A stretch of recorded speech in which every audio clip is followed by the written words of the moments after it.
এখানে একটা ছবি দেখতে পাচ্ছ পত্ররন্ধ্রের, খুব ভালো একটা সুন্দর একটা ছবি আমরা দেখতে পাইতেছি। তো এই ছবি থেকে তুমি যদি চিনতে চাও পত্ররন্ধ্র কোন জায়গাটা, তোমাকে দেখাই। এই যে রন্ধ্রটা দেখতে পাচ্ছ, এইটাই হচ্ছে আমাদের রন্ধ্রপথ বা আমাদের কাঙ্ক্ষিত পত্ররন্ধ্র। তাহলে আমি যদি পত্ররন্ধ্র সংজ্ঞা দিতে হয় তাহলে আসলে কিভাবে দিব? খেয়াল করলে দেখবে এই রন্ধ্রটা দুই পাশে সবুজ কালার যে সুন্দর কিউট দুটো অর্ধচন্দ্রাকৃতির কোষ আছে। অর্ধেক চন্দ্র মানে অর্ধচন্দ্রাকৃতি মানে কি? অর্ধেক চাঁদের মতো, ঈদের চাঁদ উঠে না এরকম অর্ধেক চাঁদের মতো। তাহলে দেখো খুব দুইটা সুন্দর ঈদের চাঁদের মতো, ঈদের চাঁদ না মানে অর্ধচন্দ্রাকৃতি দুইটা কোষ দেখতে পাচ্ছি। নাম কি এগুলো? রক্ষী কোষ। তাহলে দেখো দুই পাশে দুটো রক্ষী কোষ আছে। তাহলে তুমি এভাবে দিতে পারো সংজ্ঞাটা যে দুইটি অর্ধচন্দ্রাকৃতি রক্ষী কোষ দ্বারা পরিবেষ্টিত বিশেষ রন্ধ্রকে আমার পত্ররন্ধ্র বলে। এখন এই রক্ষী কোষের বৈশিষ্ট্যগুলো আমাদের জানতে হবে। রক্ষী কোষের কিছু স্পেশাল ক্রাইটেরিয়া আছে, দেখো স্পেশাল কিছু জিনিসপত্র আছে। খেয়াল করলে দেখবে একটা নিউক্লিয়াস আছে খুব সুন্দর, মাঝখানে সেন্টারে একটা নিউক্লিয়াস আছে, আর ক্লোরোপ্লাস্ট আছে অনেকগুলো, দেখছো একটা দুইটা তিনটা চারটা অনেকগুলো ক্লোরোপ্লাস্ট থাকবে। সো অসংখ্য ক্লোরোপ্লাস্ট থাকবে একটা কোষের মধ্যে। তাইলে রক্ষী কোষগুলোর মধ্যে অবশ্যই একটা নিউক্লিয়াস থাকবেই, প্লাস অসংখ্য ক্লোরোপ্লাস্ট থাকবে। অ্যাটলিস্ট আমি চারটা দিয়ে বোঝাচ্ছি যে এখানে আরো আছে অনেক, একটু ডট ডট ডট ডট দিতে পারো চাইলে, ঠিক আছে? তাহলে এই হলো আমাদের রক্ষী কোষ। এই রক্ষী কোষকে ঘিরে আমার কিছু সহকারী কোষ বা সাবসিডারি কোষ থাকবে, ঠিক আছে? সাবসিডারি বিভিন্ন কোষ থাকবে। এটা তোমার মন গড়া বিভিন্ন আকারের আকৃতির দিতে পারো, এখানে কোনো অসুবিধা নাই। তাইলে এই চারপাশে যা দেখতেছি এখানেও একটা নিউক্লিয়াস দিবা, প্রত্যেকটাতে একটা করে নিউক্লিয়াস দিবা। অবশ্যই সহকারী কোষেও নিউক্লিয়াস থাকবে, কিন্তু সহকারী কোষে তুমি সেরকম কোনো এত বেশি কোনো ক্লোরোপ্লাস্ট দেখতেছি না, কারণ ক্লোরোপ্লাস্ট থাকবে হচ্ছে অনেক বেশি রক্ষী কোষে। তাহলে দেখো সহকারী কোষে তুমি কি সেরকম কোনো ক্লোরোপ্লাস্ট দেখতে পাচ্ছ? তা কিন্তু না, সহকারী কোষে জাস্ট নর্মালি একটা নিউক্লিয়াস দিয়ে যাওয়া। তাহলে ক্লোরোপ্লাস্ট বেশি হচ্ছে আমার রক্ষী কোষে। রক্ষী কোষকে ঘিরে যে সহকারী কোষগুলো থাকে সেখানে তুমি কোনো ক্লোরোপ্লাস্ট দিবা না। এই ছবিটা কিন্তু তোমার পরীক্ষায় আসবে। রক্ষী কোষের সংক্রান্ত কোনো কিছু চাইলেই, পত্ররন্ধ্রের গঠন চাইলেই তোমাকে এই রক্ষী কোষ সম্বলিত সহ খুব সুন্দর একটা ছবি এরকম এঁকে দিতে হবে এবং মার্ক করতে হবে। এখন একটা কথা বলি, ভাইয়ার মার্কিং কিন্তু বা লেবেলিং কিন্তু সুন্দর মতো হয় নাই, কারণ ভাইয়া তোমাকে বুঝাইতে আসলে আঁকছি।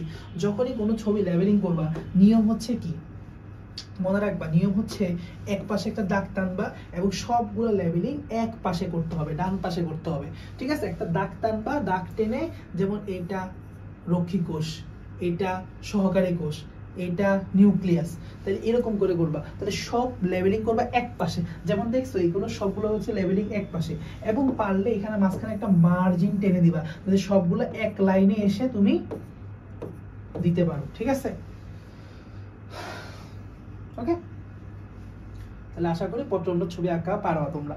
তো পত্ররন্ধ্র সম্পর্কে আরো কিছু তথ্য বইয়ে আছে, যেমন আমি এখানে একটা কথা বলি, পত্ররন্ধ্র খুলবে কিভাবে। তো এটা সম্পর্কে ছোট একটা কথা বলি, এটার অনেক মতবাদ আছে, আমরা একটু পরে মতবাদগুলো পড়বো। সো পত্ররন্ধ্র খোলা বন্ধের অনেক মতবাদ আছে, খোলা এবং বন্ধ অনেক মতবাদ আছে, কিভাবে খুলে কিভাবে বন্ধ হয়। কারণ এই পত্ররন্ধ্র খুললেই তোমার হচ্ছে পানি প্রশোধনের মাধ্যমে বের হয়ে যাবে বাষ্পাকারে, আর হচ্ছে না খুললে তোমার পত্ররন্ধ্রীয় প্রশোধন বন্ধ থাকবে। তাহলে পত্ররন্ধ্র যখন খোলা তখন পত্ররন্ধ্রীয় প্রশোধন তো চলতে থাকবে, আর যখন পত্ররন্ধ্র বন্ধ থাকবে তখন হচ্ছে পত্ররন্ধ্রীয় প্রশোধনও বন্ধ হয়ে যাবে। তার মানে তোমরা আমাকে বলো তো, প্রশোধন কি 24/7 চলার কোনো প্রসেস? নর্মালি না, কারণ পত্ররন্ধ্রের 98% মানে 95 থেকে 98% যেখানে পত্ররন্ধ্রীয় প্রশোধন, আমরা বলতে পারি মূলত পত্ররন্ধ্রীয় প্রশোধনই হচ্ছে আসল প্রশোধন, ঠিক আছে? তো সেখানে পত্ররন্ধ্র খোলা কিন্তু সবসময় থাকে না, দিনের বেলায় থাকে।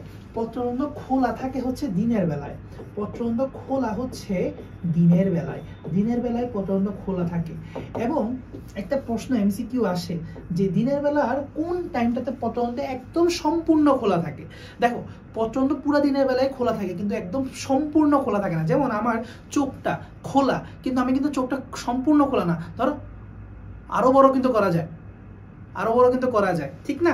সো খোলা বাট এটা কিন্তু সম্পূর্ণ খোলা না।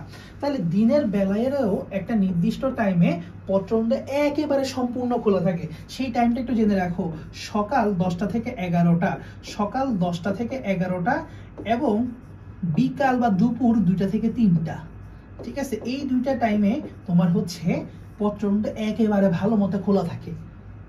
এছাড়া অন্যান্য সময় পত্ররন্ধ্র আংশিক খোলা থাকে, একদম কমপ্লিটলি ওপেন, কোনো এখানের মধ্যে ঝামেলা নাই, কিন্তু পারন্তু নাই, একদম ফুললি ওপেন এই টাইমগুলোতে, সকাল 10টা থেকে 11টা এবং বিকাল 2টা থেকে 3টার সময়। পত্ররন্ধ্র বন্ধ থাকে কোন সময়? বন্ধ থাকে নরমালি রাতের বেলায়। কিন্তু এখানে একটা কিন্তু আছে ভাইয়া। কি কিন্তু? একটা এক্সেপশন আছে। এই এক্সেপশনটা একটু জানতে হবে। এই এক্সেপশনটা হচ্ছে মাথায় রাখবা, পাথরকুচি উদ্ভিদের ক্ষেত্রে হয়। পাথরকুচি উদ্ভিদে কি এক্সেপশন হয় ভাইয়া? হয় হচ্ছে তারা দিনের বেলায় উল্টা বন্ধ থাকে, রাতের বেলায় পত্ররন্ধ্র খোলা রাখে। কি আজব ব্যাপার, তাই না ভাইয়া? আচ্ছা, এখন এই পত্ররন্ধ্র খোলা এবং বন্ধের মেকানিজমটা, এই মেকানিজমটা সম্পর্কে অনেক মতবাদ আছে। এগুলো নিয়ে আমার হচ্ছে অসংখ্য মতবাদ আছে।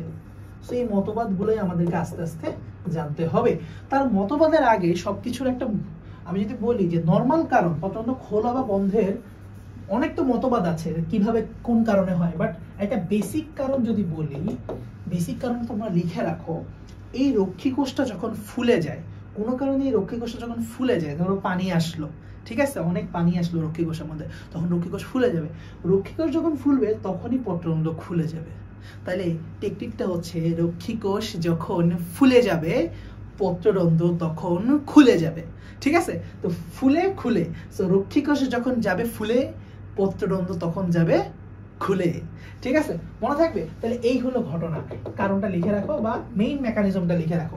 এটা হচ্ছে মূল মেকানিজম। পত্ররন্ধ্র খোলা এবং বন্ধের মূল মেকানিজম হচ্ছে রক্ষী কোষের সাথে রিলেটেড। রক্ষী কোষ ফুলছে নাকি চুপসে গেছে। ঠিক আছে, রক্ষী কোষ ফুলে গেলে তোমার পত্ররন্ধ্র খুলে যাবে। ঠিক আছে, আচ্ছা এখন আমরা লেন্টিসেল জন্য একটু বলি। আমি আসতেছি ওইটাতে কিসে কি পড়াচ্ছি, মতবাদ গুলোতে যাব। তার আগে লেন্টিসেল জিনিসটাকে একটু বলি। লেন্টিসেল, কিউটিকল এগুলো নিয়ে তো বলা হয় নাই।